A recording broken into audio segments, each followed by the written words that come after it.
Fala galera, está começando mais uma edição do Sessão às 6. Me chamo Lucas Ribeiro e como vocês já viram no título, hoje vamos falar de A Lenda de Candyman, ou só Candyman, segundo longa, se eu não me engano, da diretora Nia da Costa, sobre uma lenda urbana que até então eu nunca tinha ouvido falar. E só pelo trailer fiquei surpreso como tem semelhanças com A Loira do Banheiro, o que eu achei bem engraçado. Mas enfim, essa edição vai ter duas partes. Na primeira não haverão spoilers e a segunda será só para comentar algumas coisas com mais detalhes. No início eu achava que ia ser só sem spoilers mesmo, sendo bem sincero, mas quando vi o final do filme pensei, não, realmente, isso aí eu vou precisar falar no podcast. Então, os avisos são esses. Vamos começar como sempre com a sinopse. Em um bairro pobre de Chicago, a lenda de um espírito conhecido como Candyman assolou a população anos atrás. Agora, o local foi renovado e é lar de cidadãos de alta classe. Quando o espírito retorna, os novos habitantes também serão obrigados a enfrentar a ira de Candyman. Como falei, é dirigido e coescrito por Nia da Costa e produzido e também coescrito por Jordan Peele. Mas vamos falar mais deles daqui a pouco. Primeiro, queria dizer que, para quem não sabe, e há pouco tempo eu também não sabia, esse filme é uma continuação de um outro filme dos anos 90 chamado Candyman. O que eu acho estranho também é que os dois, em inglês, se chamam Candyman, o que é uma escolha criativa estranha. Porque aí a gente já supõe que esse mais novo é um reboot, né? Mas não, é uma continuação. E antes de assistir esse, fui conferir o original e queria fazer mais algumas comparações rápidas, mas antes aviso que não vou dar spoilers do primeiro, ainda não, para quem ainda quiser conferir. E é inclusive sobre isso que eu quero falar agora. Você precisa assistir o dos anos 90 primeiro para entender o de 2021? E a resposta é não. Porém, muitos acontecimentos importantes apenas comentados na versão de 2021 são mostrados na versão dos anos 90. Então, apesar da história ter um intervalo enorme entre um filme e outro, os dois estão diretamente relacionados. Mas não precisa ver o primeiro se não quiser, tá? É apenas uma sugestão. Agora, as comparações. Enquanto o primeiro filme, na minha opinião, apresenta uma ideia muito promissora de início, mas acaba fazendo um péssimo trabalho desenvolvendo a personagem principal, perdendo também a oportunidade de explorar a mitologia do Candyman, acaba trazendo um final super fraco. Já a versão de 2021 tem problemas parecidos, envolvendo alguns aspectos do roteiro, mas traz comentários muito pertinentes sobre arte e artistas negros, e como nesse ramo muitos artistas brancos já têm um pré-conceito do que é a arte feita por negros e o que ela pode ser, além de também tocar em assuntos como gentrificação e brutalidade policial, que são temas bem atuais, né? Então, nesses aspectos, senti que a lenda de Candyman tinha mais a contribuir, mas o que me fez perceber mesmo o diferencial aqui são os aspectos mais técnicos, que são excepcionais. O design de produção e a fotografia são muito bons, não é nada glamuroso, o filme não tem um orçamento muito grande para o padrão de Hollywood, vamos falar disso depois. Mas é assim mesmo que as produções envolvendo Jordan Peele têm sido. Acho que com exceção de Lovecraft Country, que aí eu suponho que seja um orçamento bem mais alto, suponho. Mas enfim, tô falando isso porque a diretora consegue destacar as cores e locações do dia a dia sem precisar de muita coisa, sabe? É o clássico menos é mais. E outro agrado muito bem-vindo são as atuações. O elenco é bem profissional e vamos falar deles agora na seção dos personagens. Na verdade, de uma dupla. Yahya Abdul-Mateen II e Teyonah Parris, que interpretam respectivamente Anthony, um artista visual que fica fascinado com a lenda de Candyman, e Brianna, que é uma diretora de galeria de arte e também namorada do Anthony.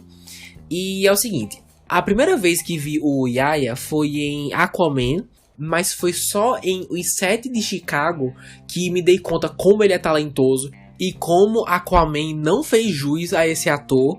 Inclusive espero que com a sequência que está sendo gravada agora isso mude. E Teyonah Parris estava em WandaVision.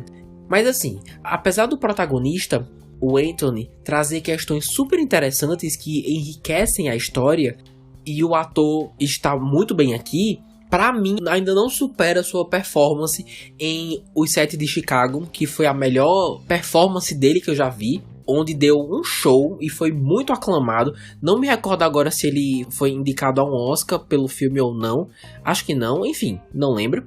Por isso e outros motivos, que quem me cativou mais aqui foi a personagem da Teyonah.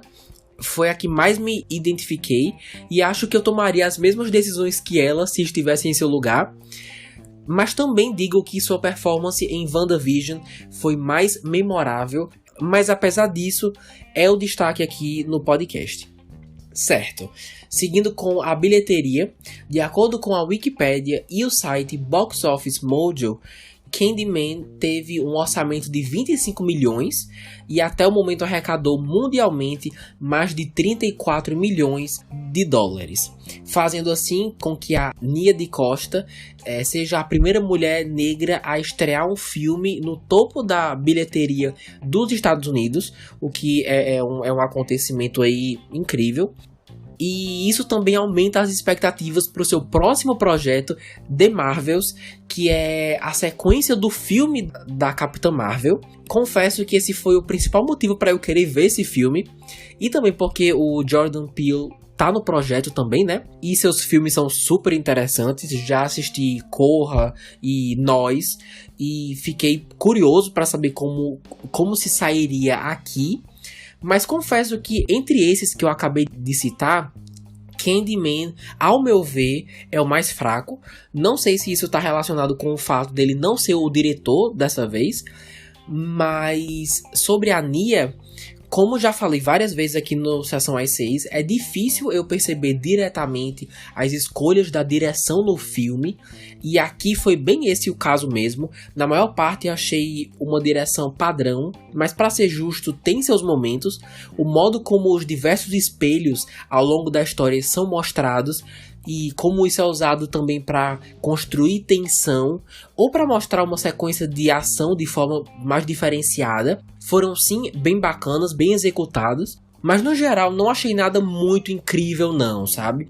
Mas assim, a mesma curiosidade que eu tenho sobre a Chloe Zhao dirigindo Os Eternos, tenho também sobre ela com o The Marvels, ou seja, como essas diretoras que até então só trabalharam em projetos, entre aspas, de baixo orçamento, vão conseguir evoluir para um blockbuster da Marvel, sabe? Como que as suas ideias podem ser expandidas em grande escala, isso sim me deixa bem intrigado. No geral, a lenda de Candyman traz comentários muito ousados sobre gentrificação do ponto de vista dos negros, também os artistas negros e como a sociedade já tem uma visão do que é esperado deles ou de sua arte. Porém, tive alguns problemas com o final e pessoalmente, apesar dos aspectos positivos, não me senti entretido o suficiente. E por isso não achei muito divertido de assistir, sabe? Lembrando que há opiniões e opiniões. Acho que quando fui assistir eu tava esperando outra coisa, ou então em outra vibe, sabe? Mas e aí? É fã do primeiro filme? Já conferiu esse? O que achou? Comenta lá no Instagram, @sessãoas6, seja no post ou fala comigo na DM, que adoro saber a opinião de vocês. Ah, e mais uma coisa, eu vi que além do primeiro filme dos anos 90, tem mais 2, mas eu soube que você só precisa assistir o primeiro para compreender melhor esse de 2021, então foi isso que eu fiz, não assisti os outros, então nem tenho como comentar. Mas e assim chegamos ao fim da parte 1 dessa edição.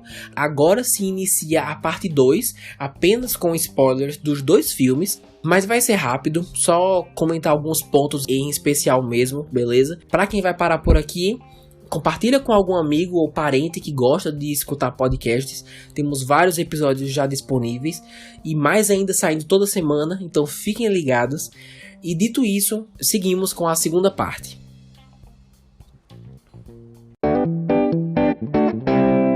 Beleza, é o seguinte. Meu maior problema com esse filme é que, no final, quando a mulher lá invoca o Candyman pelo espelho do carro da polícia, ele é mostrado puramente como um salvador. Não só por literalmente ter matado os policiais e ter libertado a personagem, mas pelas suas próprias falas antes de fazer isso. Não vou lembrar detalhes, mas era alguma coisa sobre como sempre haveria alguém que veria os policiais abusivos como pessoas de bem, salvando a pátria e donos do bairro, sabe? Alguma coisa assim, tá? Como falei, não lembro dos detalhes, mas essas falas, seguido pelos assassinatos brutais, me fez perceber que Candyman, pelo menos nesse filme, não é um vilão. Apesar de ser o autor de todas as mortes, ele é um protetor. Alguém para espantar essa nova geração e evitar a gentrificação ou elitização do bairro lá onde eles moram. E assim, eu tive e tenho um sério problema com isso, porque é como se a moral fosse: ah, não é pra ter medo dele não, relaxa. Ele só mata pra proteger aqueles que não tem mais a quem recorrer e tá tudo bem. E eu fiquei tipo, é brincadeira isso, né? É como se os dois lados da moeda que são mostrados fossem podres. A polícia racista e corrupta e o Candyman. E você tivesse que escolher um, sabe? Não gostei disso, de deixar ele mais simpático. Acho que é um pedido muito grande da produção com o público. E isso afetou o modo como eu vi o filme como um todo. É super comum um filme ter múltiplas interpretações, beleza? Talvez eu tenha entendido errado. Se for o caso e você ouvinte tiver uma visão mais interessante que essa, já sabem onde me encontrar, tá? Mas queria seguir agora com uma comparação, porque quando assisti o primeiro Candyman, achei a coisa mais ridícula do mundo, a primeira morte, acontecer apenas porque um casal não sabe só namorar, né? Tem que flertar ali também com um espírito assassino. Qual a necessidade, né, minha gente? O cara lá abraçando a menina e ela lá na frente do espelho, Candyman. Ei, eu revirei os olhos com força nessa cena, viu? Mas aí depois pensei, filme dos anos 90, né? O que é clichê hoje, na época era super original, enfim. Passei um pano e deixei pra lá. Aí quando vou assistir Candyman de 2021, como é a primeira morte do filme, adivinha? Exatamente, um casal que não sabe se pegar em silêncio e precisa invocar um espírito assassino pra participar também. Porque a regra é a coisa mais simples do mundo, meu Deus. Se você falar o nome dele 5 vezes no espelho, ele aparece e você morre. Aí eu não entendo como isso pode ser excitante de qualquer forma. E assim, o pior é que nem dá pra passar pano falando que é um filme antigo, sabe? Porque saiu agora, saiu esse ano. Óbvio que alguém vai ter que invocar esse bicho pra história poder continuar, mas pelo menos que seja de uma forma criativa, né?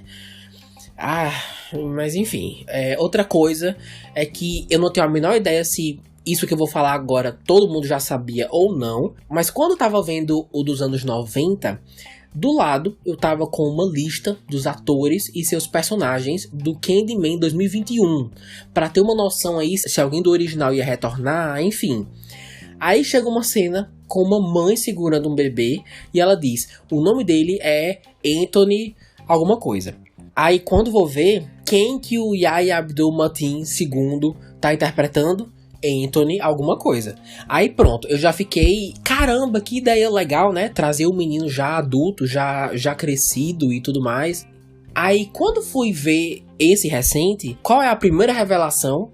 Que o Anthony é aquele bebê que foi sequestrado pelo Candyman no primeiro filme. Aí eu pensei, meu Deus, eu acho que eu não devia saber disso. Acho que era pra ser uma revelação desse filme. Mas assim, com certeza vai ser pra quem vai pular direto pra esse, sabe? Pra esse último. Quem não assistiu o primeiro vai ficar surpreso com certeza. Mas por eu já ter visto o primeiro uns dias antes, já sabia. Inclusive, não sei até agora se eu mesmo me dei spoiler ou não. Se é uma coisa que todo mundo já sabia e eu que tô achando que era spoiler. Mas enfim, só compartilhando aqui a minha experiência. E a última coisa, para fechar o podcast, é que a minha interpretação do bebê ter sido capturado no primeiro filme era puramente para servir de moeda de troca pela protagonista, a Ellen. Candyman estava chantageando porque ela não acreditava na lenda e resolveu usar a criança para obrigar ela a tomar o seu lugar. Mas Nia da Costa e Jordan Peele meio que alteraram isso, dando a entender que o Anthony foi o escolhido, que desde criança já tinha sido marcado pelo Candyman. E eu estranhei porque não foi assim que eu tinha interpretado. Pra mim, ele só foi pego porque era uma criança mesmo. Era mais fácil do que o cara sequestrar um adulto, por exemplo. E não que, Candyman sempre teve planos pra você e blá blá blá, enfim. Tudo é uma questão de perspectiva, não é mesmo? Mas e aí? Se você tá escutando isso, suponho que já assistiu ao filme. Se sim, concorda com o que foi dito? Discorda? Acha que tem outras interpretações? Como já disse, pode mandar mensagem no Instagram, @sessãoas6, que curto saber o que vocês acharam do filme e do podcast. E assim fechamos com chave de ouro, mais uma edição do Sessão às 6. Se ouviu até aqui, muito obrigado. Não esquece de compartilhar com quem também curte escutar podcasts. Mas se a pessoa não curtir filmes de terror, não se preocupem, temos várias outras edições abordando outros gêneros, como vai ser o caso da próxima semana, onde o tema vai ser o próximo filme da Marvel, Shang-Chi e A Lenda dos 10 Anéis. Tô com muita vontade de assistir esse filme, só escuto coisas boas, então me encontro com vocês na semana que vem. E é isso, um beijo e até mais.